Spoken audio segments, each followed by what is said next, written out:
you wrote that piece about Stefan Wisniewski up at 97.3 ESPN.com, and I find him to be an interesting guy. He played mostly center. Are the Eagles, you think, bringing him in to compete for a guard spot, to add a little depth to the line? If they were to bring in a guy of that caliber, I mean, he's been a starting player in this league, is it to replace Kelsey, to challenge Kelsey, to play guard? What do you think they're looking for there?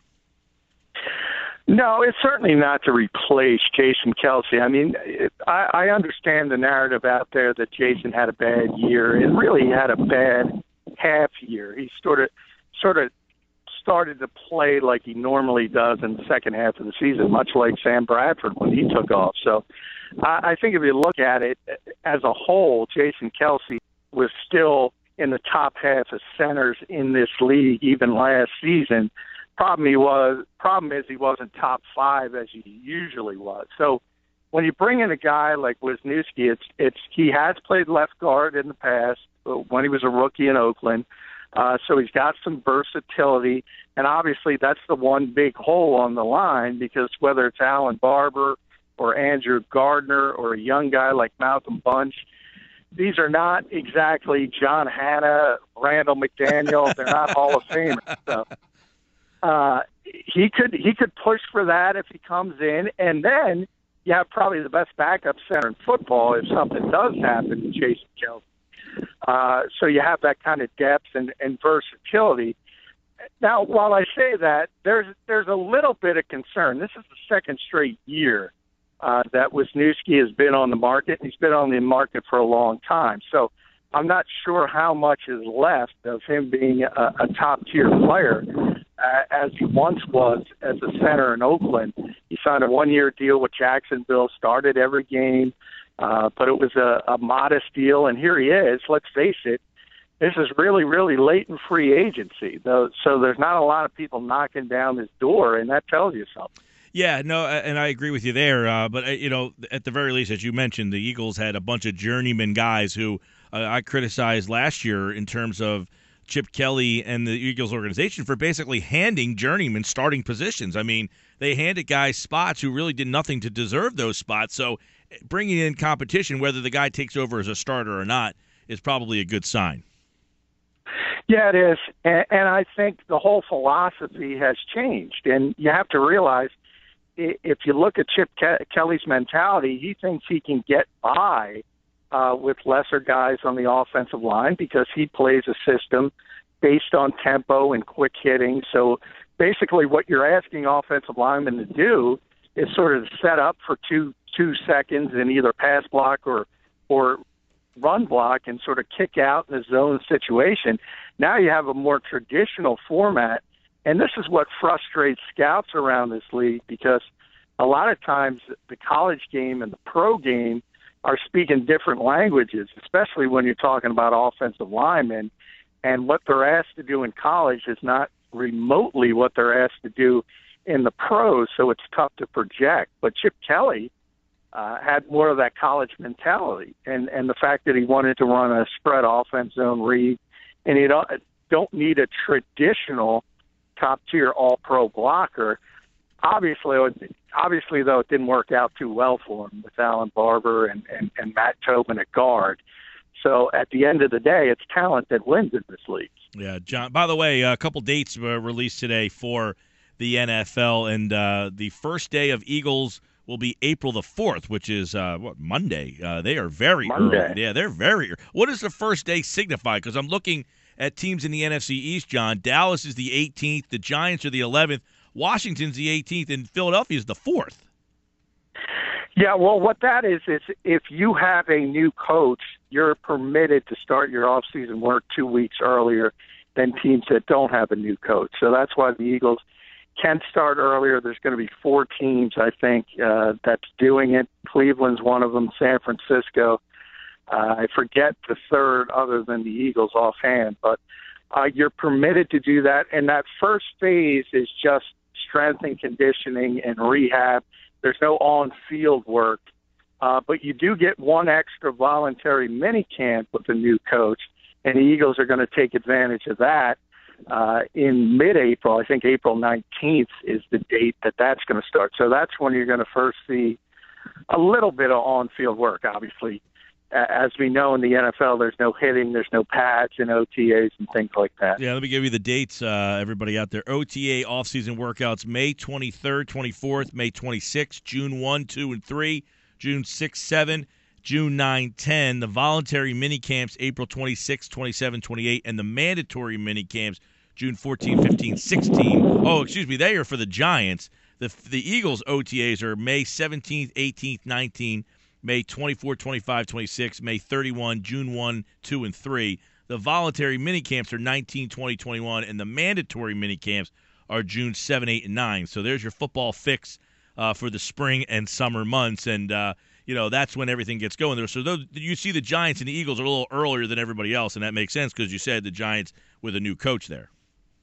Yeah, and as I said, they're teams that have veteran coaches are not permitted to start their off-season work until 2 weeks from Monday. So they have to wait. The Eagles get this advantage.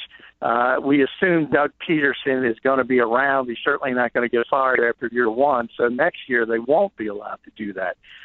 So this is a one-time thing for teams that have new coaches. John, we saw today the Eagles signed a fullback, so it looks like that position will be coming back to this offense. Ryan Mueller, formerly a linebacker with the Chargers, brought here to play some fullback. So I guess we're going to be seeing the return of the fullback to Philadelphia.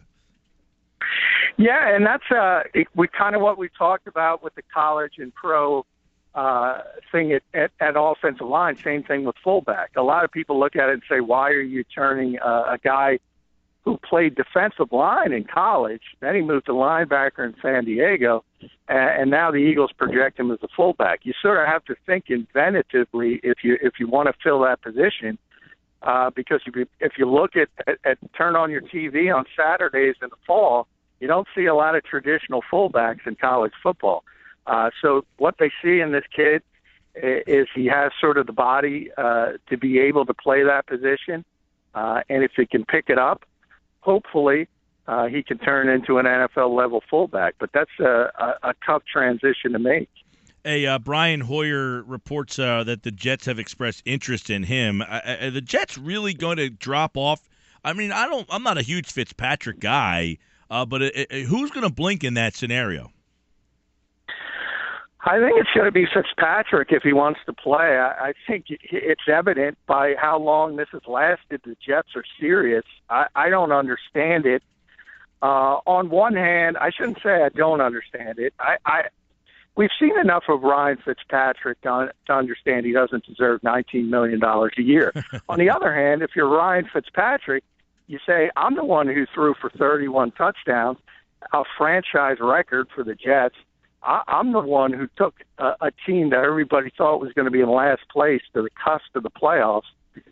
Granted, had a very, very poor game in Week 17, and all of a sudden it's Sam Bradford getting $22 million guaranteed.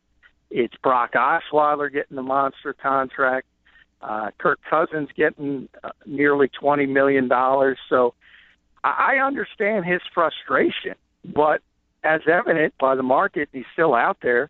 There's not a lot of teams that see the ceiling there to pay him that kind of money. So if he wants to come back and play, he's going to have to come down and take a more modest contract. And it might not be fair for the way he performed, but that's just the reality of the situation. Yeah, no doubt. I think the Jets are going to look at trading for Mike Glennon, who's Jameis Winston's backup. Interesting. And if they can't get something done with Fitzpatrick. So I think Hoyer's in that category, probably a plan C or a plan D, but they're serious. They're not going to pay Ryan Fitzpatrick what he feels he deserves.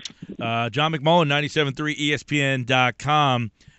Monday as well, we just talked about dates. Chip Kelly can get out there with his quarterback. Will Colin Kaepernick be his guy? Do the Broncos make something happen? Yeah, it's going to be interesting because April 4th, as you mentioned, Monday, the 49ers also open up their off-season work, and Colin Kaepernick has a $400,000 workout bonus looming. If he doesn't show up, he's forfeiting that money. Now, everyone pointed to yesterday, that was the day if the 49ers still had Colin Kaepernick on their roster, he was guaranteed his base salary of $11.9 million. So a lot of people looked at that and said, well, that's going to be the demarcation line. But not really, because he's coming off off-season surgery, 3 of them, in fact. He's not healthy. Even if the 49ers wanted to cut him, they're not permitted to cut him because he can't pass physical. He's injured. They would have had to work out an injury settlement under CBA. So it wasn't as big as a deal as people made it out to be. I think Monday's more important for this reason. $400,000 is a lot of money for the average person, certainly a lot of money for me, for you, but for a millionaire like Colin Kaepernick, if he wants to send a message, he's not going to show up.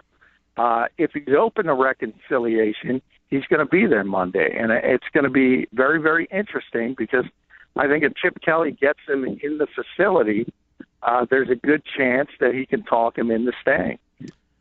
Well, it should be very interesting. We heard so much about Kelly wanting Kaepernick last year. They couldn't get a deal done. Some people believe that they tried, and who knows whether that happened or not. We thought that would be the perfect fit in San Francisco, and it turns out all this nonsense is going on.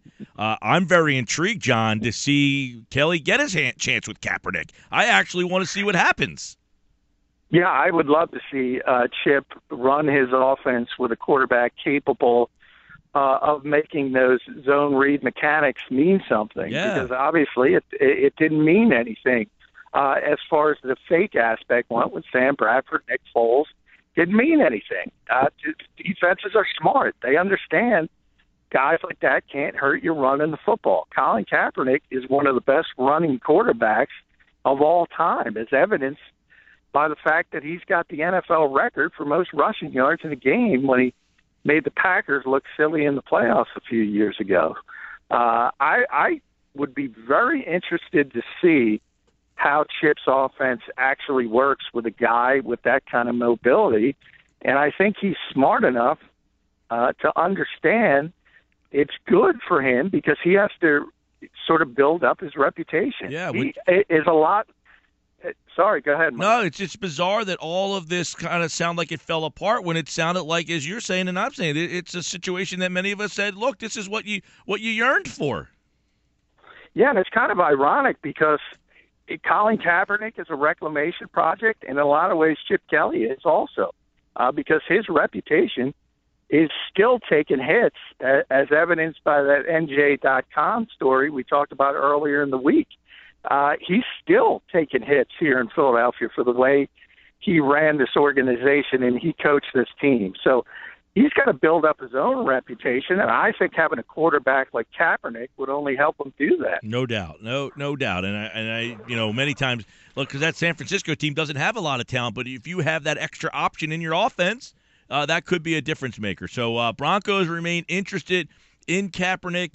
We'll see if Kelly wants to keep his hands on Kaepernick. That's something to watch come Monday when the NFL, for certain teams, opens for business. The Eagles are one of them, the 49ers as well. By the way, Brandon Weeden re-signs in Houston, and we also saw yesterday, we told you here with John, the Chiefs have signed both their running backs, Charchandrick West and Spencer Ware, to extensions, and we'll see how they fit in now with Jamal Charles coming back in Kansas City. So more NFL news and notes, of course, as the draft is on the way. John's got plenty more at 973ESPN.com. Enjoy the weekend of WrestleMania.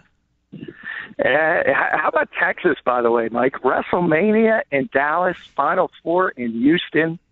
The Lone Star State is the place to be this weekend. Let's jump on a flight. What do you say?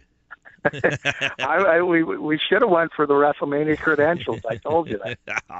Maybe. Where's it next? Where are we going next year? Fire up the 97.3 private jet and get us. Next year it's Orlando. So that's I'm in. That's even better. I'm in. Yeah. Yes, we'll take a quick flight from AC to Orlando. Boom, boom. I'm in. Book it now. All right, but